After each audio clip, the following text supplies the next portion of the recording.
নমস্কার, সবাই কেমন আছেন? আজ আবারও নতুন একটি ভ্লগ নিয়ে আমি অরিজিতা আপনাদের সামনে হাজির হলাম। আশা করছি আপনারা সকলেই খুব ভালো আছেন, সুস্থ আছেন, আর আমরাও আপনাদের ভালোবাসা আশীর্বাদে খুব ভালো আছি। আর আজ থেকে আমি শুরু করব আমার চোখ দিয়ে দেখা ইউরোপ মহাদেশের মধ্যে আরও একটি সুন্দর দেশ, যেটি আমি ঘুরে দেখেছিলাম এবছর মার্চ মাসের শেষের দিক করে। আর এখন আমরা এই মুহূর্তে জার্মানিতে থাকলেও কয়েক ঘন্টার মধ্যেই কিন্তু পৌঁছে যাব ট্রেন ধরে সেই নতুন দেশটার উদ্দেশ্যে। এই পুরো ভিডিওটি আপনাদের কেমন লাগলো অবশ্যই শেষ পর্যন্ত দেখে আমাকে একটি ছোট্ট কমেন্ট করে জানাবেন।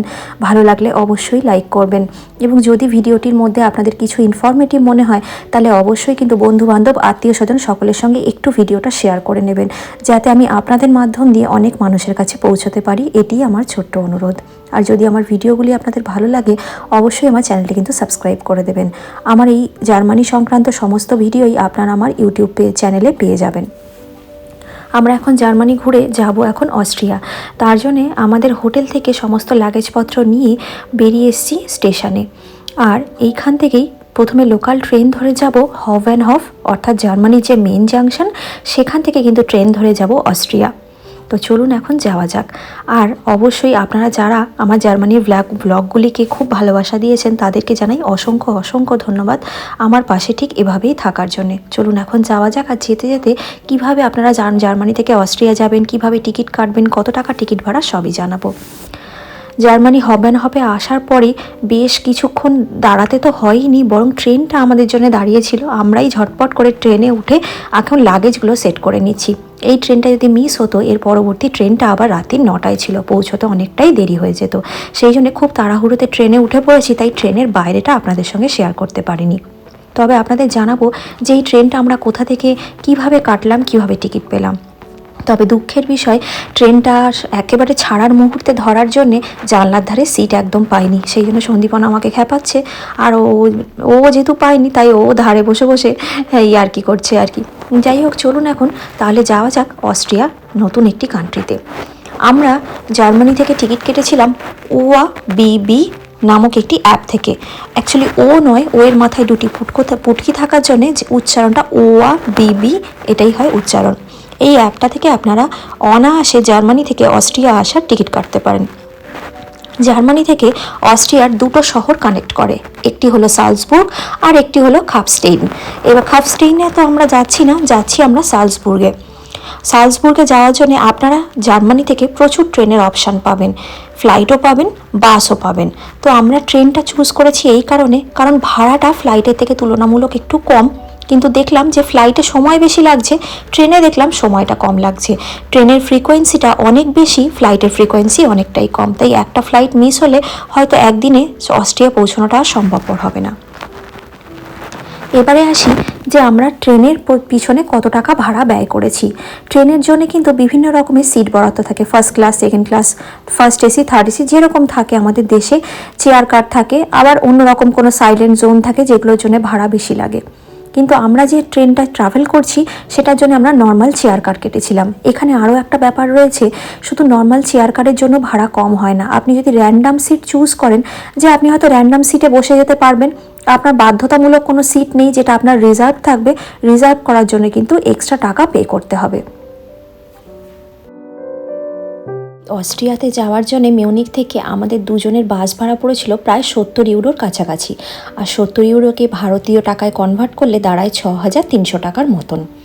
আর দেখতে দেখতে প্রায় আমরা 3 ঘন্টার জার্নি কমপ্লিট করে এখন পৌঁছে গেছি অস্ট্রিয়ার কাছাকাছি। আর ওই যে দূরে পাহাড়টি দেখতে পাচ্ছেন, এটিই হলো তার সিম্বল, কারণ অস্ট্রিয়া ঢোকা মাত্রই অস্ট্রিয়ান অ্যালপসের চূড়ায় পড়ে থাকা বরফগুলি সুন্দরভাবে স্পষ্টভাবে এখান থেকে দেখা যাচ্ছে।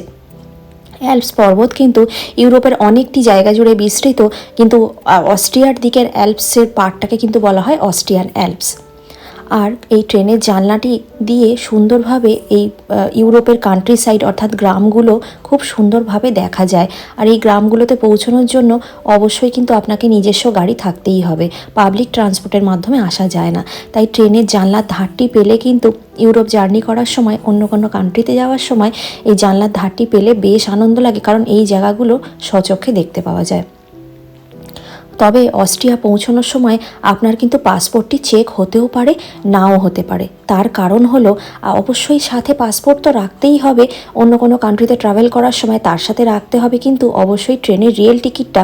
কিন্তু পাসপোর্টটা চেক না হওয়ার একটাই কারণ রয়েছে, জার্মানি এবং অস্ট্রিয়া দুটোই কিন্তু সেনগেন এরিয়া, আর সেনগেন এরিয়া হওয়ার জন্যে কিন্তু অস্ট্রিয়াতে পাসপোর্টটি চেক হয় না, আমাদেরও কিন্তু চেক হয়নি। তার জন্য অবাক হওয়ার কোনো কারণ নেই।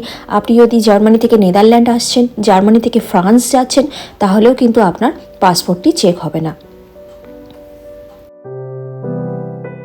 আর এই তো দেখতে দেখতে মিনিট 5-এর মধ্যেই আমরা পৌঁছে গেলাম একদম সোজা মিউনিক থেকে অস্ট্রিয়া। আর এইখানে পৌঁছতে আমাদের কিন্তু খুব বেশি সময়ও লাগলো না, কারণ এখানকার ট্রেনগুলো খুবই টাইমে চলে। তবে অস্ট্রিয়া পৌঁছয়ে যেই জিনিসটা সবচেয়ে বেশি ফিল হচ্ছে সেটা হলো এখানে প্রচণ্ড ঠান্ডা। মিউনিকে টেম্পারেচার ছিল 20 থেকে 22 ডিগ্রি, বেশ গরম হচ্ছিল, কিন্তু অস্ট্রিয়া পৌঁছতে আর ফোনে টেম্পারেচার দেখাচ্ছে এখানে প্রায় 13 ডিগ্রির মতন টেম্পারেচার, অনেকটাই কম। তাই সাথে সাথে মোটা মোটা জ্যাকেটগুলো ছিল বলে অনেকটাই বাঁচোয়া। চলুন এখন এই সালসবুর্গ হভেনহফ স্টেশন থেকে বেরিয়ে এখন আমরা ধরবো বাস, কারণ আমাদের এয়ারবিএনবিটা আমরা অনেকটাই দূরে অর্থাৎ কান্ট্রি সাইডে বুকিং করেছি, যাতে আমরা সেখানকার সৌন্দর্য, পাহাড়ি সৌন্দর্যগুলো দু চোখ ভরে কদিন দেখতে পাই।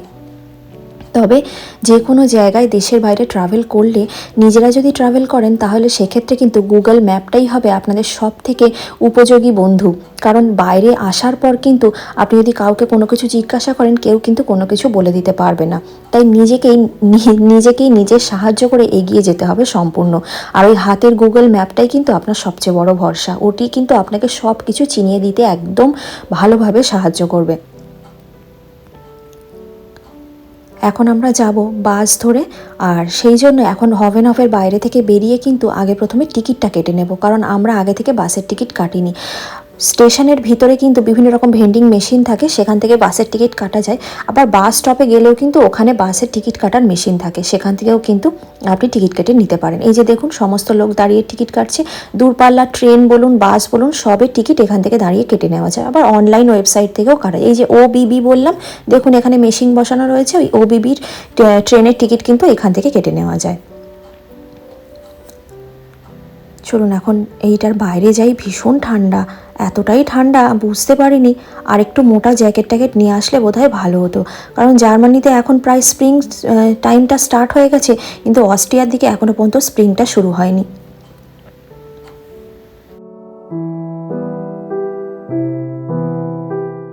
আর আমরা স্টেশন থেকে বেরিয়েই দেখতে পেলাম সামনে বেশ বড় বাস স্টপ রয়েছে, আর ট্রাম স্টপটা আবার একেবারে অন্য দিকটায় রয়েছে। তাই আমরা এখন বাস ধরেই যাব আমাদের ডেস্টিনেশনে, তাই যাচ্ছি এখন বাস স্টপের দিকটাতে। তবে রাতটা অনেকটাই হয়ে আসছে আর ঠান্ডাটাও বেশ জাঁকিয়ে পড়ছে, আর ফোনের ম্যাপ দেখাচ্ছে যে ওয়েদার আপডেটে দেখলাম যে আর 1 ঘন্টার মধ্যেই বৃষ্টি নামবে। তবে আমাদের এয়ারবিএনবিটা যে জায়গায় রয়েছে সেই জায়গাটা কিন্তু কান্ট্রি সাইডের দিকে বলে বেশ একটু মনে ভয় ভয়ও করছে যে বৃষ্টি নামার আগে যদি পৌঁছতে পারি।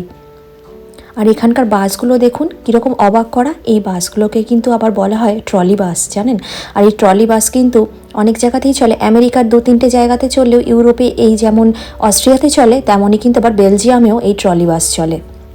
আর সন্দীপন এখন এখান থেকে বাসের টিকিট কাটছে, দুজনের জন্য 2টো লোকাল বাসের টিকিট এখান থেকে কেটে নেওয়া হচ্ছে।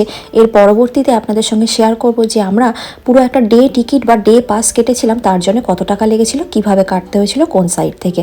আপাতত একটা ডে টিকিট আমাদের দুজনের জন্য কাটা হলো, তার জন্য আমাদের এক একজনের ডে টিকিটের পিছু পড়েছে 8 ইউরো করে, আর সেটা ভারতীয় টাকায় কনভার্ট করলে দাঁড়ায় 720 টাকার মতন।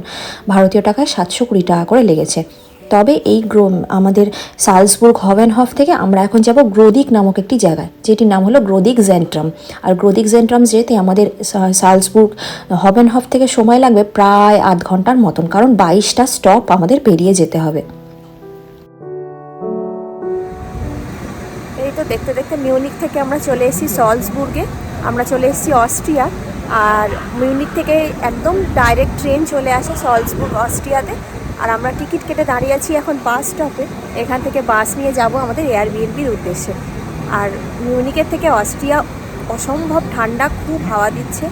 আর আস্তে আস্তেই ট্রেনের জানলা দিয়ে পাহাড় দেখতে পেয়েছি, পাহাড়ের উপরে বরফ দেখেই বুঝেছি যে এখানে ভীষণ ঠান্ডা আর প্রচণ্ড হাওয়া দিচ্ছে। আমরা এখন দাঁড়িয়ে আছি বাসটার জন্য।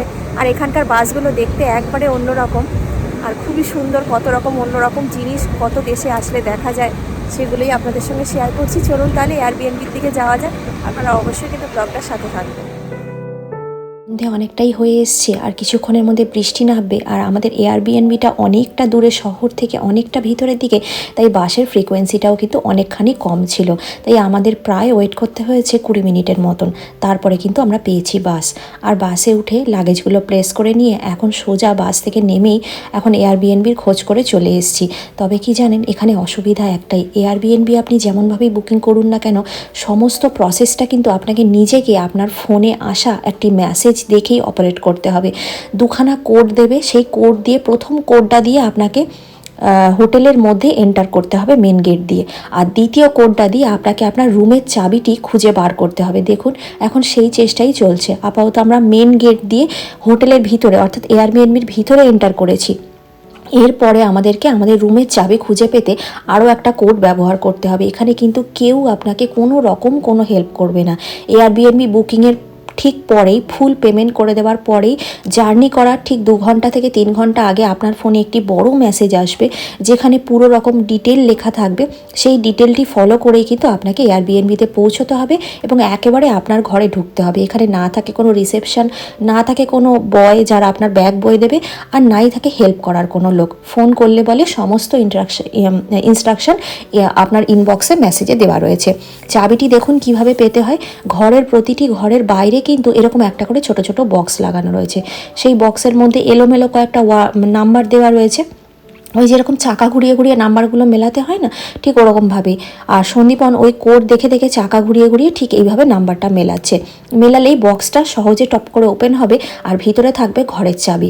আপনি যখন রুম চেক আউট করবেন ঠিক একইভাবে ওই চাবি রেখে আবার নাম্বারগুলোকে ওলট পালট করে দিলেই বক্সটা লক হয়ে যাবে, চাবিটা ওইভাবেই রেখে যাবে। আর ইউরোপের বেশিরভাগ কান্ট্রিগুলি কিন্তু মানুষের বিশ্বাসের ওপর নির্ভর করে। বাইরে প্রচণ্ড বৃষ্টি হচ্ছে, আর আমরা ফাইনালি এয়ারবিএনবিটা অনেক খোঁজাখুঁজির পরে কিন্তু পৌঁছেই গেছি। চলুন তাহলে ভিডিওটাও তাহলে আজকে এখানেই শেষ করছি। আর এরপর থেকে শুরু হবে আমাদের অস্ট্রিয়া ঘোরার, বিভিন্ন সুন্দর জায়গাগুলো ঘুরে দেখার সফর। আপনাদের সঙ্গে সবটা শেয়ার করে নেব, চেষ্টা করব ছোট ছোট ইনফরমেশান আপনাদের সঙ্গে শেয়ার করার, যাতে এই দেশে ঘুরতে আসলে আপনাদের কোনো রকম কোনো অসুবিধা না হয়। চলুন তাহলে ভিডিওটা তাহলে আজকে এখানেই শেষ করছি।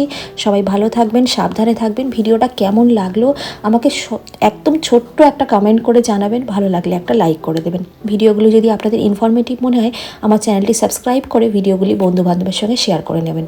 এই ভিডিওটি যদি আপনারা আমার ফেসবুক পেজে দেখে থাকেন, পেজটি কিন্তু অবশ্যই ফলো করে নেবেন। সবাই খুব ভালো থাকবেন, সাবধানে থাকবেন।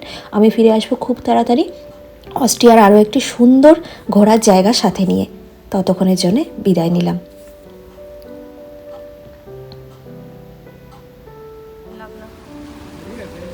একবার দেখো তো।